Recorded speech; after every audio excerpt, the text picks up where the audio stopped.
Assalamualaikum warahmatullahi wabarakatuh. Selamat siang ibu-ibu dan bunda-bunda cantik, juga ayah siaga para calon-calon bunda.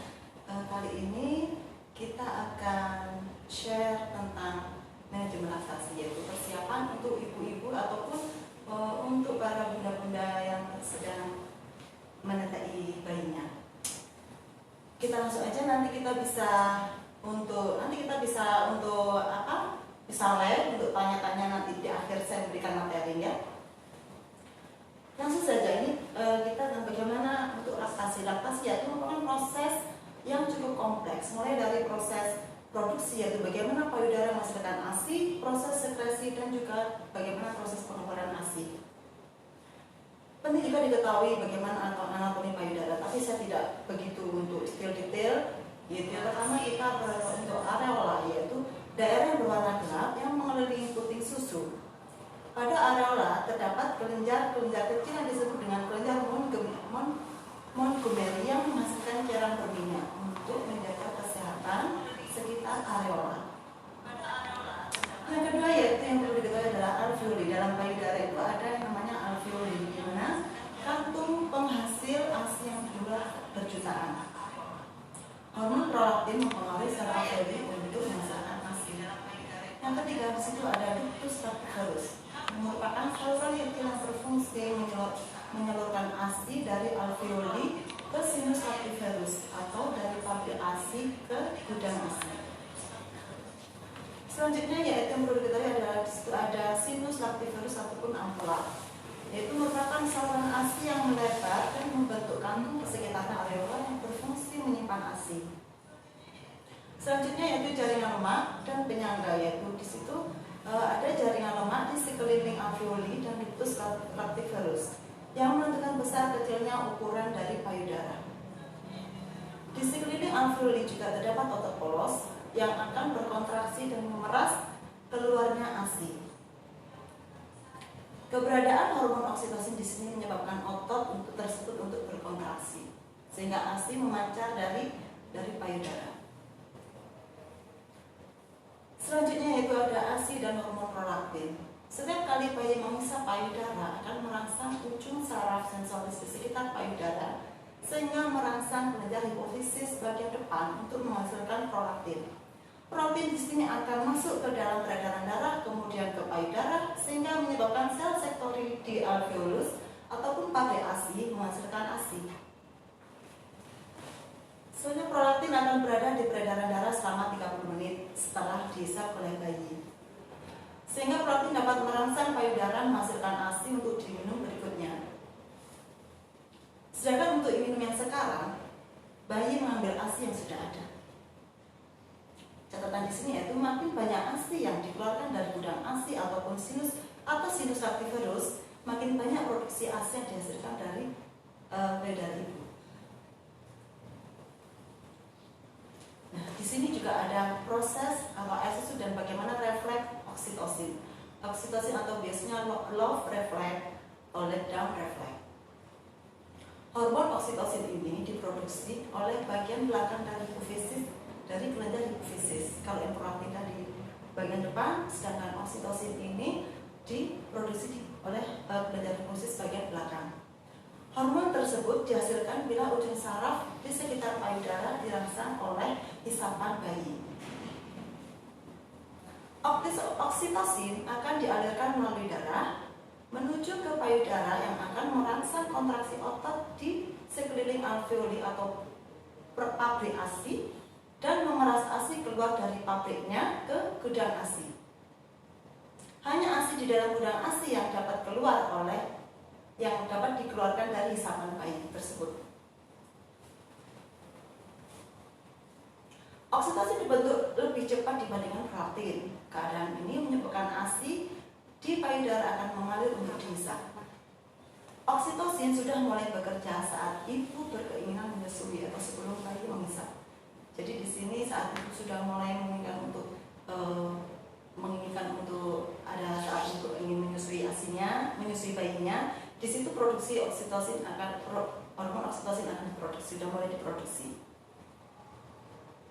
Jika refleks oksitosin tidak bekerja dengan baik, maka bayi mengalami kesulitan untuk mendapatkan ASI, sehingga seolah-olah payudara ibu itu telah berhenti memproduksi ASI. Padahal sebenarnya tidak, mungkin karena kurang dari isapan dari bayi tersebut, sehingga kurangnya merangsang dari produksi oksitosin tersebut. Sehingga sebenarnya tidak ada dikatakan tidak ada istilah payudara tidak mengeluarkan ASI. Efek penting oksitosin lainnya di sini yaitu oksitosin bisa menyebabkan kontraksi dari uterus. Ini sangat penting sekali pada ibu setelah melahirkan, bisa berfungsi untuk mengembalikan uterus ke dalam posisi kembali normal, sehingga memang sangat erat hubungannya antara ibu menyusui habis melahirkan. Mengapa segera diberikan ASI? Berhubungan juga dengan IMD atau imunisasi menyusui dini, sangat berkaitan erat.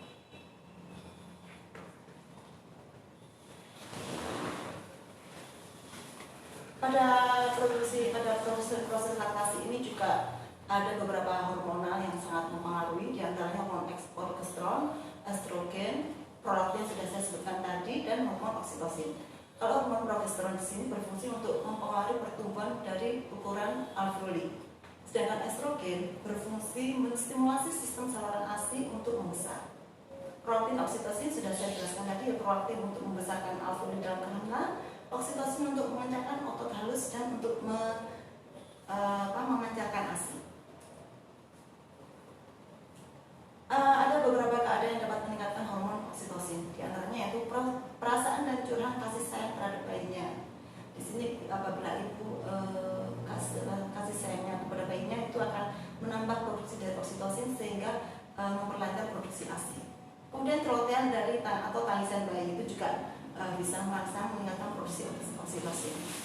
Dan yang penting juga dukungan dari ayah dalam pengasuhan bayi, di mana ibu merasa ada yang mendukung, ibu bahagia, makanya dikatakan dari love reflect, yaitu dengan ibu bahagia dan dukungan dari ayah, dari suaminya dalam pengasuhan bayi, misalkan menggendong bayi, mengganti popok, kemudian bisa untuk belajar memandikan bayi. Di situ peran serta dari suami sangat dibutuhkan. Dan yang juga tidak kalah penting itu pijat bayi. Sedangkan untuk ada juga yang kalau ada yang bisa meningkatkan, juga ada yang bisa mengurangi produksi ASI atau mengurangi produksi oksitosin. Itu diantaranya ada ibu merasa cemas, sedih, marah, kesal, bingung, itu bisa mengurangi produksi dari oksitosin, sehingga sangat berkaitan erat sekali. Apabila ada ibu yang susah, biasanya ASInya tidak memancarkan dengan baik, atau kadang ibunya bilang ASInya tidak keluar, seperti itu. Kemudian rasa cemas terhadap perubahan bentuk dari payudara, dan juga kan ibu merasa aduh payudaranya tidak keluar. Dengan begitu dia akan menambah rasa cemas, sehingga produksi oksitosinnya akan berkurang, sehingga produksi ASInya juga tidak banyak. Sangat berkaitan erat sekali. Kemudian rasa sakit terutama saat menyusui, ini sangat insidental ya, tidak semua ibu mengalami hal ini. Ini sangat berhubungan dengan bagaimana perawatan payudara dan cara mendatai yang benar pada saat memberikan ASI.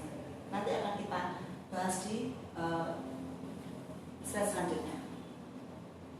Nah, di sini ASI dibedakan dalam 3 stadium. Ada kolostrum, air susu transisi atau peralihan, kemudian ada air susu matur. Kolostrum ini yang biasa kita bilang atau susu ASI jolong. Di sini teksturnya warnanya kuning.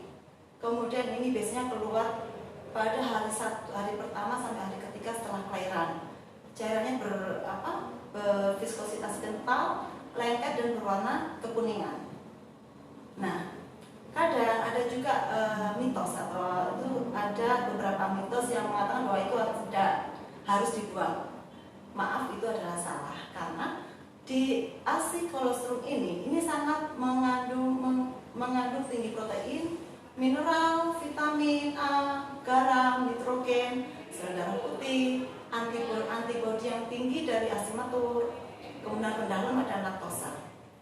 Dan juga yang penting sekali di sini kolostrum mengandung protein utama, yaitu imunoglobulin IgG, imunoglobulin A, imunoglobulin M. Kemudian digunakan sebagai zat antibodi untuk mencegah dan menetralisir bakteri, virus, jamur ataupun parasit. Volume kolostrum ini tidak begitu banyak, yaitu antara 150 sampai 300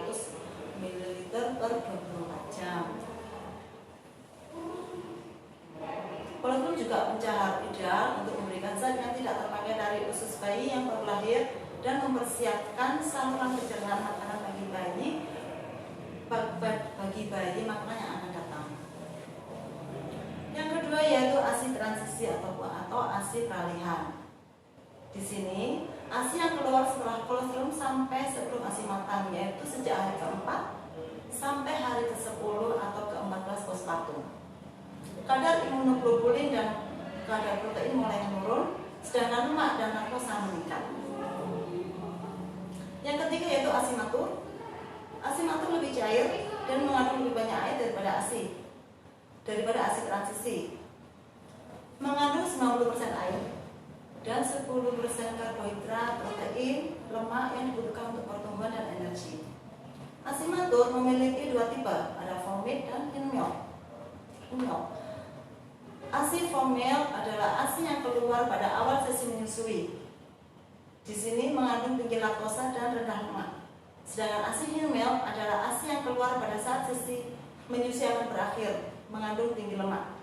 Jadi pada saat ibu menyusui, pada saat satu periode ibu menyusui, ASI yang pertama keluar itu dinamakan ASI foam milk. Di sini mengandung tinggi laktosa dan rendah lemak. Pada saat akhir menyusui itu disebutkan ASI thin milk. Di situ mengandung tinggi lemak. Makanya pada bayi hanya diberikan ASI saja, bayi itu bisa beratnya meningkat dan bisa gemuk. Di sini kita masuk pada ASI eksklusif. ASI eksklusif itu yang dimaksud ASI eksklusif adalah memberikan ASI saja tanpa ada tambahan yang lainnya. Misalkan diberikan air putih mungkin pada saat awal, ataupun diberikan madu biasanya, kemudian diberikan susu formula. Kalau sudah ada penambahan yang lain itu sudah bukan ASI eksklusif. ASI eksklusif itu hanya ASI saja dan ini diberikan sampai usia 6 bulan. Manfaat dari ASI eksklusif menurut WHO, yang pertama melindungi bayi dari kuman, yang kedua menyediakan nutrisi lengkap, jaminan asupan higienis dan aman, yang keempat membuat bayi tumbuh sehat dan cerdas, mencegah diare dan malnutrisi, memperkuat ikatan emosional antara ibu dan bayinya, mengurangi resiko kanker pada ibu. Mengapa? Karena dengan menyusui, sel-sel payudara rutin memproduksi ASI, sehingga kecil kemungkinan terjadi penyimpangan dari kerja sel. Yang selanjutnya yaitu memberikan jarak pada kelahiran. Mengapa memberikan jarak? Karena di sini ASI bisa berfungsi sebagai metode kontrasepsi alamiah, atau yang biasa disebut MAL. Kemudian menghemat biaya. Sudah jelas sekali kalau dengan ASI eksklusif ASI saja, ibu tidak perlu mengeluarkan biaya untuk membeli susu formula dan biaya-biaya botol dan lainnya. Kemudian menjaga lingkungan. Karena ASI tidak dikemas, ASI tidak membutuhkan plastik, tidak membutuhkan kemudian tidak membutuhkan kardus untuk pengemasnya. ASI efektif dan efisien, tinggal diberikan langsung ke bayinya. Nah, di sini kita masuk pada posisi yang baik, bagaimana cara menyusui kepada bayinya. Yang pertama yaitu posisi muka, bayi menghadap ke payudara. Jadi bayinya menghadap ke payudara ibu seperti miring gini ya. Kemudian perut dada bayi menempel ke perut ibu. Seluruh badan bayi menghadap ke ibu seperti garis lurus. Kemudian seluruh punggung bayi tersangka dengan baik. Ada kontak mata antara ibu dan bayinya. Kemudian pegang belakang bahu, jangan kepala bayi. Dan selanjutnya kepala bayi diletakkan di lehernya, di siku, kemudian tangannya ini memegang bokong. Leher bayi terputar cenderung ke depan, badan bayi menjauh. Mohon maaf, itu posisinya yang benar tadi. Jadi bayi menghadap ke ibu, perut menghadap ke perut, ada kontak mata dengan bayinya, bayi seperti garis lurus. Kemudian areola mulut bayi masuk langsung ke areola atau yang bagian hitam dari puting susu ibu. Di sini juga ada posisi yang tidak benar. Posisi yang tidak benar kadang bayi diletakkan seperti ini, bayi menoleh ke ibu. Jadi posisi bayi seperti menoleh begini. Itu posisi yang tidak dibenarkan. Kemudian posisi bayi yang menjauh dari badan ibu seperti ini, tidak menempel erat. Kemudian badan bayi tidak menghadap ke badan ibu, hanya lehernya saja yang tersangkat. Tidak ada kontak mata antara ibu dan bayinya, dan celo tidak dipertahankan. Bagaimana sebaiknya bayi menghisap pada payudara? Bayi harus mengambil cukup banyak payudara ke dalam mulutnya agar lidahnya dapat memeras sinus lactiferus atau yang bagian dari coklat-coklat ibu itu adalah. Kemudian bayi menarik keluar atau memeras jaringan payudara. Hisapan efektif apabila bayi menghisap dengan hisapan yang dalam dan lambat. Kemudian bayi tampak atau terlihat menghentikan sejenak hisapannya, dan ketika kita dapat mendengarkan suara ASI yang tertenang seperti kayak gitu.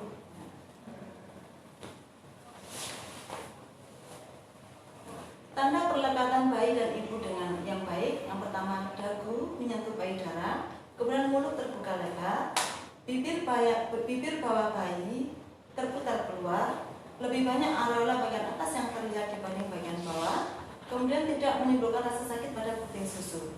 Jadi apabila ibu-ibu merasakan sakit pada saat menetei, terutama pada ibu-ibu yang baru melahirkan atau baru pertama kali ibu baru pertama kali anak pertama, itu biasanya kalau ibu merasakan sakit pada putingnya, itu kemungkinan posisi dari meneteinya kurang benar. Itu bisa jadi karena hanya bayinya itu cuma menghisap dari putingnya saja, kurang masuk, sehingga ibu merasakan sakit pada putingnya. Dan itu bisa, kalau dibiarkan secara lanjut, bisa menyebabkan puting lecet. Nah ini ya, jadi jika bayi tidak melekat dengan baik, maka akan menimbulkan luka dan nyeri pada puting susu ibu. Dan selanjutnya, efek selanjutnya bisa puting susu lecet, kemudian bisa payudaranya bengkak karena ibunya tidak mau memberikan ASI karena sakit, sehingga produksi ASI tadi tidak bisa dikeluarkan sehingga bengkak ASI. Kalau orang Jawa bisa mengatakan ngerangsemi. Nah, selanjutnya, seberapa sering bayi menyusu dalam sehari? Nah, ini seringkali banyak ibu yang bertanya, seberapa sering sih kita memberikan ASI pada ibu? Kita memberikan ASI pada bayi. Nah, di sini kalau kita menghitung, kalau dihitung itu bisa, sebenarnya tidak bisa dihitung dalam memberikan ASI. Berikan ASI sesering mungkin, sesuai dengan kebutuhan bayi, atau sedikitnya lebih dari 8 kali dalam 24 jam, atau mungkin setiap 2 sampai 3 jam dalam sehari. Setiap 2 jam, kalau misalkan bayinya tidur terus, ibu perlu untuk membangunkan bayinya pada setiap 2 jam sekali. Tetapi pada bayi yang tidak perlu dibangunkan, yang ingin ASI saja, itu malah bagus. Jadi berikan bayi sesering mungkin tanpa ada hitungan, tanpa ada batasan. Nah, bayi sebaiknya disusui sesering mungkin dan selama bayi menginginkan, bahkan pada saat malam hari. Jadi kita tidak perlu, sudah cukup dipulangkan, ya tidak perlu. Jadi berikan semampunya bayi, sekeinginannya bayi. Pada bayi yang puas menyusu, dia akan melepaskan payudara ibunya dengan sendirinya. Ibu tidak perlu menyentuhnya. Lamanya menyusu bayi berbeda-beda pada setiap periode menyusu, tergantung dari kebutuhan dari bayi tersebut. Rata-rata bayi menyusu selama 5-15 menit, walaupun terkadang bisa lebih. Nah, bagaimana kita menilai kecukupan ASI? Kita bisa menilai kecukupan ASI. Yang pertama, ASI akan cukup bila posisi dan pelekatannya benar. Yang kedua, bila buang air kecil bayi lebih dari 6 kali sehari dengan warna urin atau warna kencingnya tidak pekat dan baunya tidak menyengat. Jadi warnanya itu jernih. Kalau warnanya kuning pekat, itu berarti kemungkinan bayinya kurang kebutuhan cairannya atau kurang minumnya. Kemudian berat badan bayi naik lebih dari 500 gram dalam 1 bulan dan telah melebihi berat badan lahir pada usia 2 minggu. Bayi akan rileks dan puas setelah menyusu dan melepaskan sendiri dari payudara itu. Nah, selanjutnya ini juga penting untuk ibu, pemberian ASI pada ibu bekerja. Bagaimana memberikan ASI pada ibu-ibu yang bekerja?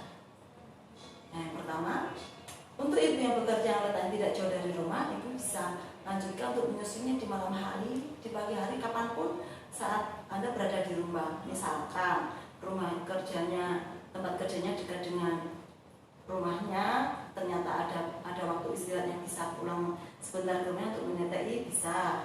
Atau kalau misalkan tidak bisa, ibu bisa memarah ASI pada saat dalam kerja, pada saat istirahat di lingkungan pekerjaannya. Pada jam istirahat ibu bisa memarah ASI di ruang ASI, di ruang pojok laktasi ataupun di tempat tertutup, dan diberikan pada pengasuhnya pada saat pulang kerja. Itu ibu kalau bisa punya. Nah, jadi ibu punya peralatan untuk perah ASI, ada tas untuk perah ASI, ada kantong ASI, ada di situ sebenarnya ada apa nanti disimpan di lemari es. Untuk memerahnya kapan? 2-3 jam sekali memerahnya. Yang perlu diperhatikan pada saat melakukan pumping yaitu yang pertama menjaga kebersihan, mencuci tangan sebelum dan sesudah memompa ASI. Kemudian pastikan wadah penyimpanan harus bersih. Jadi harus menjaga kebersihan dari peralatannya, kemudian dari tangan ibu harus bebas dari, harus bersih. Kemudian ibu juga menggunakan botol kaca ataupun kontainer plastik yang tutup rapat. Untuk pompa ASI-nya, ibu harus juga di rumah itu bisa disteril pakai dengan caranya di rumah jadi untuk pompa ASI yang bisa yang memungkinkan untuk disteril, pada saat air mendidih itu apinya dikecilkan. Nah, itu kemudian peralatan setelah dicuci bersih dimasukkan ke dalam air yang panas tadi yang sudah mendidih, diamkan selama 15 menit. Setelah itu tiriskan. Kemudian disimpan di tempat yang bersih sehingga bisa dipakai untuk memompa lagi.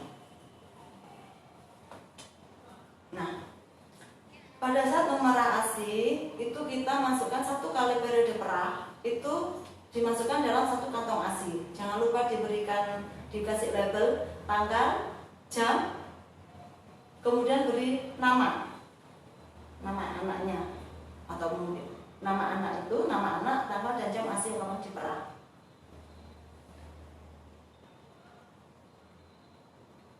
Pada saat pemberian kepada bayinya bagaimana untuk ASI perah? ASI tadi kan setelah diperah dimasukkan ke dalam freezer. Kemudian setelah pada saat akan diberikan kepada bayinya itu kantong ASI tadi dikeluarkan dari kulkas, dihangatkan di air hangat. Kemudian kantong ASI-nya dimasukkan, tunggu sampai suhunya, kalau orang Jawa bilang hangat-hangat kuku, itu baru diberikan ke bayinya.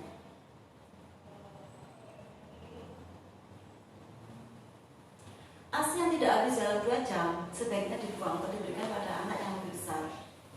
Maksudnya apabila punya anaknya, misalkan adik bayinya tadi punya kakak kandung, punya kakak yang masih usia balita, kalau masih bisa tidak habis bisa diberikan kepada kakaknya.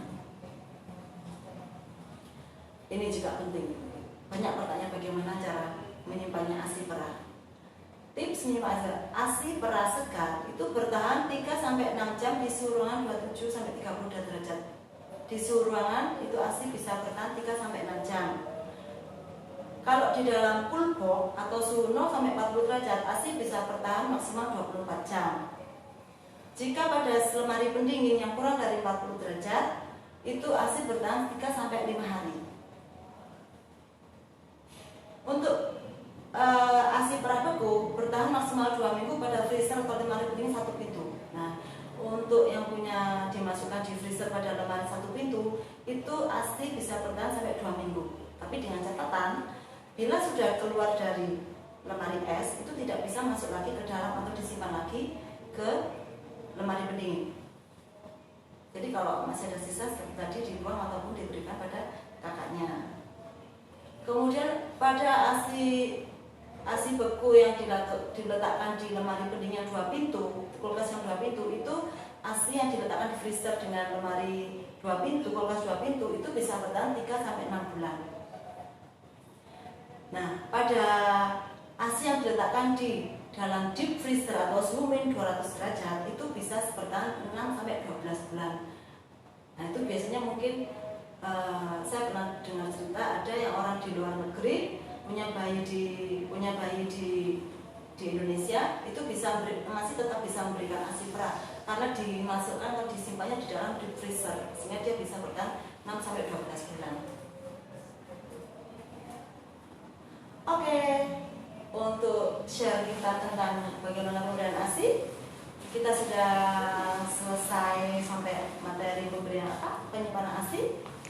Untuk selanjutnya apabila ibu ada bunda-bunda cantik ingin bertanya secara live monggo ataupun bisa ngechat di Instagram kami.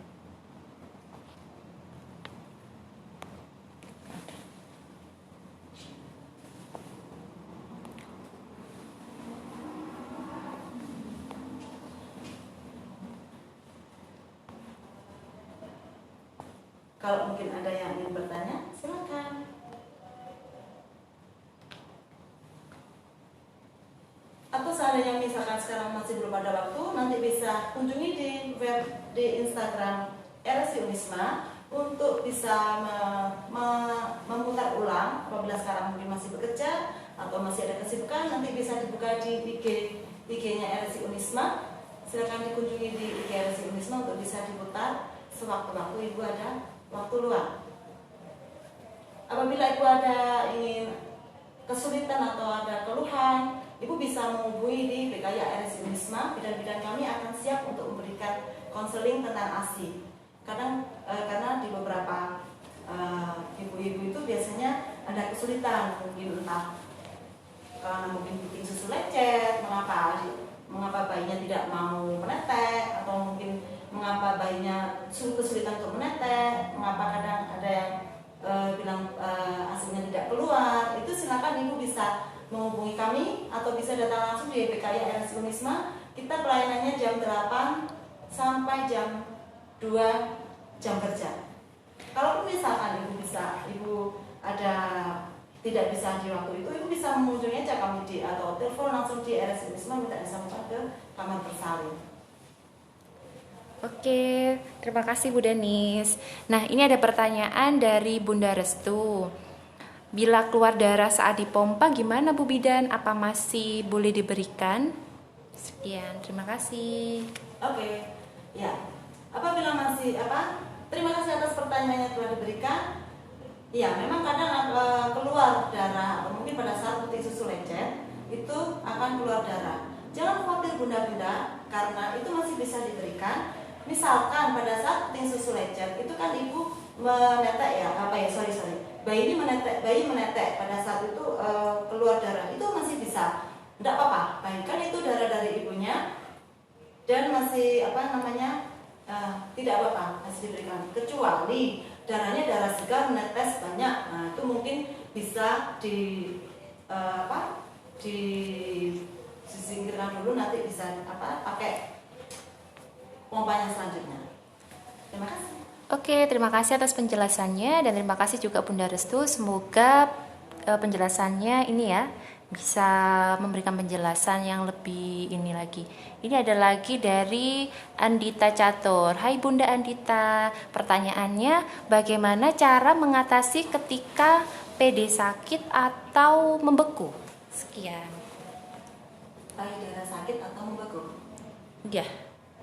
Oke, jadi apabila payudara itu memang butuh perawatan payudara dengan cara pada saat setiap mau mandi itu bisa melakukan perawatan payudara. Yang pertama ada kita kasih minyak baby oil, kemudian digosok-gosok, sebelumnya cuci tangan dulu ya, masih kita cuci tangan dulu, kemudian baby oil diletakkan di kedua telapak tangan kita, kemudian kita melakukan perawatan payudara. Ada 3 tahap. Yang pertama, mohon maaf ya saya memperagakan, jadi misalkan payudaranya jadi seperti ini kita urut ya, jadi sebanyak 20 kali ya di payudara kanan kiri. Kemudian selanjutnya menggenggam seperti ini ya, itu sebanyak 20 kali. Kemudian yang ketiga yaitu kedua tangan setelah dikasih baby oil, kemudian di antara 2 payudara itu di memutar, kemudian kayak dihentakkan, itu juga sebanyak 20 kali. Setelah itu baru dibilas sama dikompres sama air hangat, air dingin. Setelah selesai baru kita mandi. Oke, semoga pertanyaannya bisa memuaskan dari Ibunda Andita Catur. Sudah? Terima kasih banyak atas atensinya pada siang hari ini, atas waktu yang telah diluangkan oleh ibu-ibu di rumah. Semoga apa yang saya berikan kali ini sangat bermanfaat untuk ibu-ibu di rumah. Saya ucapkan wassalamualaikum warahmatullahi wabarakatuh.